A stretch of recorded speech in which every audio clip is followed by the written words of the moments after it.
Greetings to all once again, and welcome back. I hope you've all been doing great and enjoying your summer.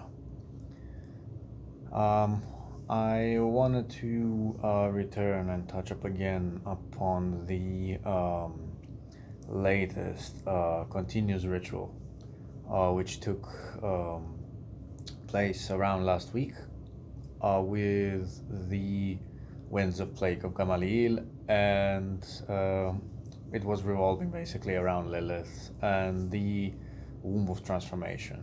Okay.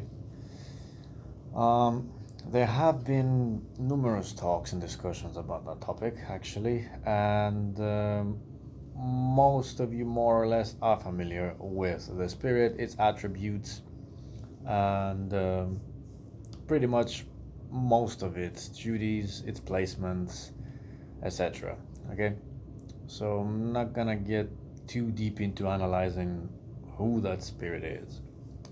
It's pretty well known, you all know. I would like to emphasize a little bit more upon experience with this particular rite, because it is something which I had personally never performed before. Not me or the team. And it is something that I had only performed with a different current, under the Dathic current, with Belial mostly. But we decided to actually go for it and see what kind of transformations would occur. Okay, so on my behalf, I wanted to pretty much share my experiences with it. Nevertheless, I have to emphasize upon the point that it was very, very beneficial, okay, and transformational. So what were some of the benefits? Nice and short, just straight to the point. What will a rite like that do for you? Okay, first of all, starting with being empowered from the plagues, okay, which were part of the ritual that I channeled, and it summons them from all corners and all cardinals, starting from the North Cardinal, okay, and moving clockwise, to be invoked. These winds will empower the aura severely. They will bestow a mixture of black purple ish aura around you, okay, mixed with a little bit of silver light shine. Okay, it's a strange mixture of colors that change once you see these winds. It is of course colors which we do not possess in this world, and they swift and fluctuate and change if you're able to see these energies in the astral, as in they are alive, you can see them. Okay, within the astral, actually, these winds are extremely violent and extremely loud. So if you find your place in the realm where these winds prevail, you're not going to be able to hear your own self speak, basically. That's just how loud the wind is there. When they are invoked, of course, they will have side effects, okay, such as you may become sick if this is your very first transformation into this current, okay. It is only temporary. Now, unfortunately, people in your space may be affected as well, so it's best to do it far away from them. Yeah. In general, I have emphasized upon precaution when it comes to the ritual space many times. Do not perform your work, if possible, where other people may enter it. So, if possible, do not perform your works at home. Okay, because anybody who may come in and visit you,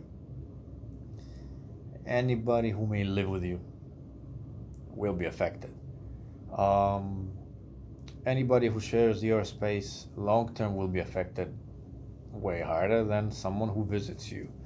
On the contrary, I have witnessed people being very badly affected just by a minute's visit.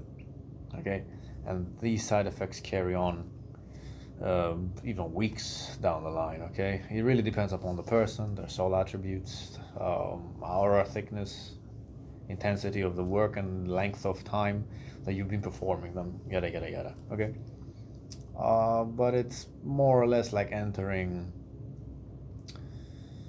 a volcanic area where gas leaks are occurring. They are poisonous from the earth. Okay, so the deeper you go, the harder it gets to breathe. The longer you stay, the more you suffocate in these areas. It's more or less the same. So try to protect your people and keep them away if possible. Okay, try and go into nature, as we've said before. Now the winds will transform you to an extent that you will be able to increase your own double toxicity, very similar to the rivers of Hades, which I've emphasized in a previous video, which might be found below. Okay. They do increase the double toxicity. They do increase banful work, and they also do increase manifestation of casting to be delivered faster. Okay. You may throw your own energy when performing work of casting into these winds, and you may ask for one of your relative familiars of that current, Lilith herself, to help you take that energy which you shoved into the winds and carry it into your area of desired realm or particular matter of manifestation that you seek of. Okay, abundance, what have you, anything. Okay. You may use this element to take your energy and deliver it faster. You may also use this energy to take your energy and deliver it upon a specific person, okay, if required. What else? Moving on from these transformations, the outcome later on, when you continue to perform the rite, will bring you to the next level after, which will the transformations of the winds of plague, which will be the womb of Lilith. For newbies, the womb of Lilith is a heavily transformation, okay, a heavy path working, okay. It is an initiation which brings upon tremendous change. Okay. This particular change, like all other transformations that we've discussed, will bring you into initiation to the current, will have you cross the specific realm astrally, will have you pass tests, and will aim to transform your character. Okay. As always, negative effects may occur, yes? As we always know. Like I said, previous videos have more detailed things about them, so we're not going to touch on everything right now. What else does this rite do? Since it also brings forth the Lilin, you will increase the intensity of your aura. Since you are summoning that current's energy forth daily, you will have heavily increased magnetism. So if you have specific items which you work with that you may incorporate for certain types of work, such as, I don't know, magnetism casting or lost spells or what have you, you may bring them into this rite. They shall also be empowered. Okay. You can have them present within the ritual space, and you may infuse them with your own energy directly afterwards, okay? Through your hands, as we've said in previous discussions as well. So magnetism is great, as we've said, for many things. It's not only for lost work, okay? But it can be used for professional reasons as well. It will manifest opportunities and people to come towards you, and which will help you with many personal matters of your life. And last but not least, your vampirism will be heavily boosted. Okay, so it will become way more intense, way stronger, way faster, and your astral projection will also be enhanced to a severe degree. All these things that you may have had some difficulty with being able to feel before when you're vampirizing energy from people, they are going to intensify, okay, by far. Okay, you're going to feel it extremely heavily, and pretty more or less everything you do in regards to that matter will be way more intense, and it gets very physical at that stage. Okay, So you won't really have to wonder anymore if it worked, how it worked, did you do it right or not. You will just know, okay? And then you will be guided after that. The greatest point I want to point out, I want to bring forth for these kind of operations is that when you actually perform such lengthy daily rites and you devote them to a specific spirit, you will find yourself to have greater benefits and way more manifestations than you would from, let's say, a pact. Okay? A pact can go on for the duration of your entire lifetime. It can go on for the duration of your incarnations. Okay? Or it can literally go on for eternity. It really depends. Every pact is different. So these things are very delicate and serious.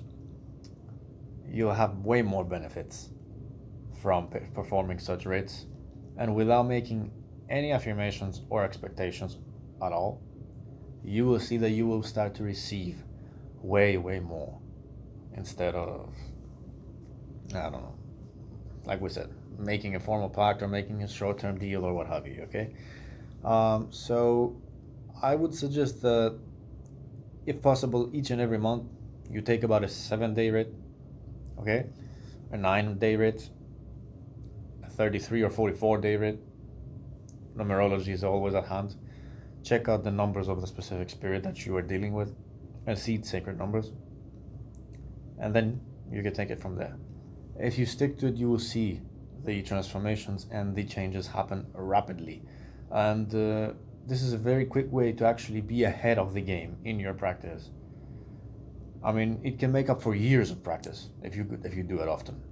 Okay, so the results that you may get from 5 or 6 years of practice with these rites, you can literally get them within just a few months in regards to intensity and energy work and many other things that we have already discussed in this and in previous videos. Okay, so as I promised, nice and short, that would be it in regards to Lilith and continuous rites devoted to spirits, as always. For any other questions, of course, the group is there, I am there, the team is there as well. So hope this helps your development and your practice for the future. Rise and conquer. Rebelles tenebras tua.